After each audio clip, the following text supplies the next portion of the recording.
Alright, so we're on to the dirty stuff now, and I'm gonna, that was kind of a demo of the clean channel and the Joyo atmosphere, you know, with all the other stuff. So this is my preset dirty.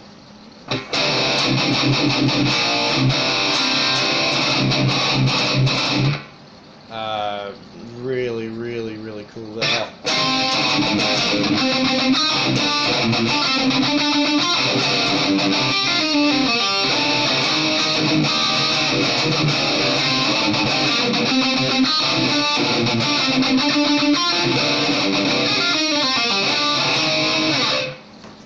So that's my preset dirty. I love that tone.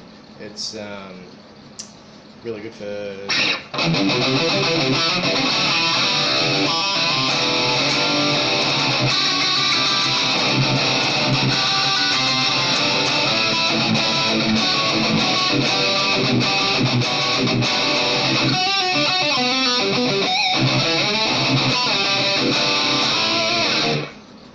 so that's the angle, actually. That's my preset dirty, is the angle. You know, this is what it sounds like without the EQ.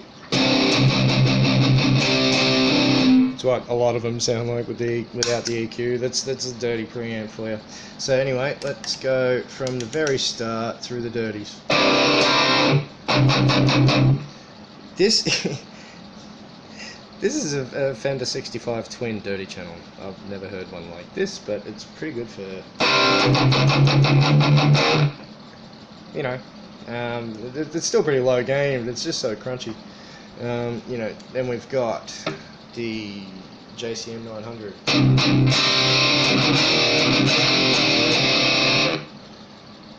This is with all the EQ settings that I had, so this is just how wildly different they all sound. This is the Vox.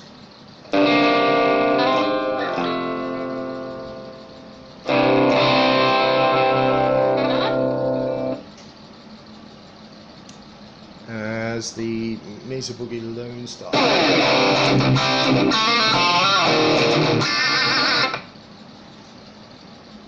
take the volume down because it's freaking the speaker out, I think.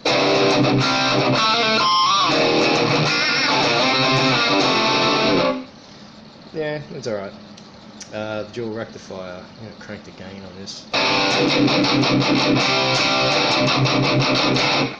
Yeah, that's a Mesa. Definitely needs an overdrive. EVH.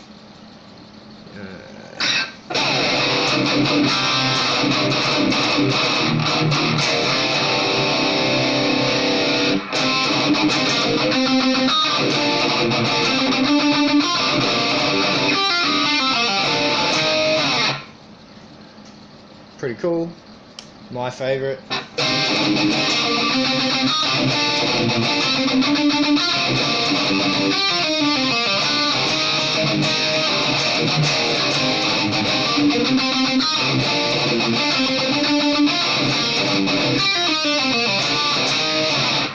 That's my favorite. I love that.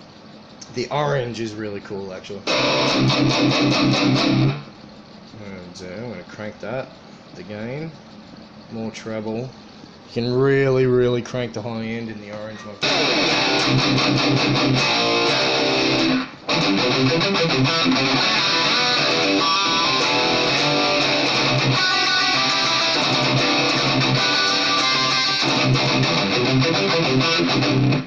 Yeah, pretty cool, man.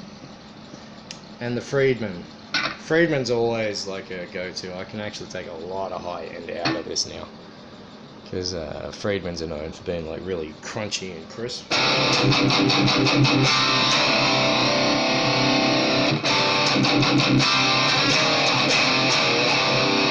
And if I want to save it, it's just like that, but I don't.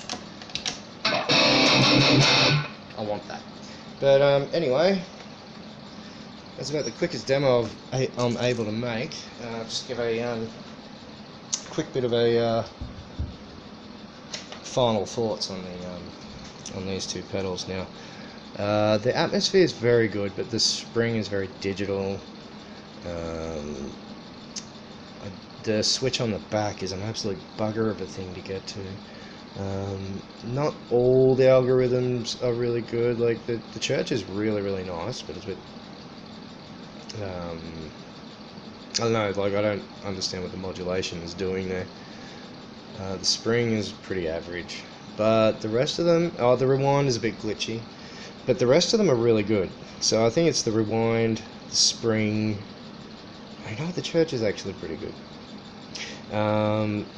You know, it's got really long decay, but it doesn't self-oscillate, so that's why I think it's meant to be pad type things, because yeah, it sort of leaves in the decays. It seems like, you know, every new note that gets added sort of, you know, takes something out of the decay, so it doesn't oscillate, which is really handy, to be honest.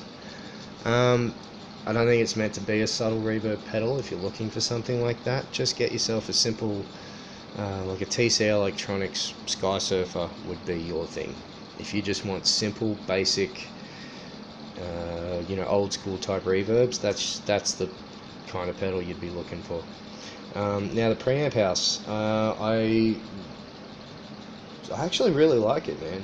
I really like it. Other than for some reason with the EVH and the Angle, when you really crank the gain, it gets this weird kind of thing that you can't get rid of. You know, even with the gate all the way up. You know, they all respond really well to this, so I'd like to see how they do with the R12, which is a 10-band EQ and a clean volume boost, which will give me all that extra saturation I need and all that EQ for shaping and everything. If Joyo makes a noise gate, I'll get one and try it out, but the old ones they made were pretty worthless. But yeah, look, they're not perfect pedals. They're not meant for, you know, high level players.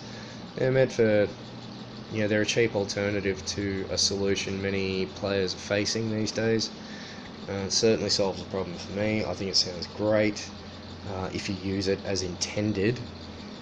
I think if you're going to use it as a distortion pedal, it's not going to sound very good, period.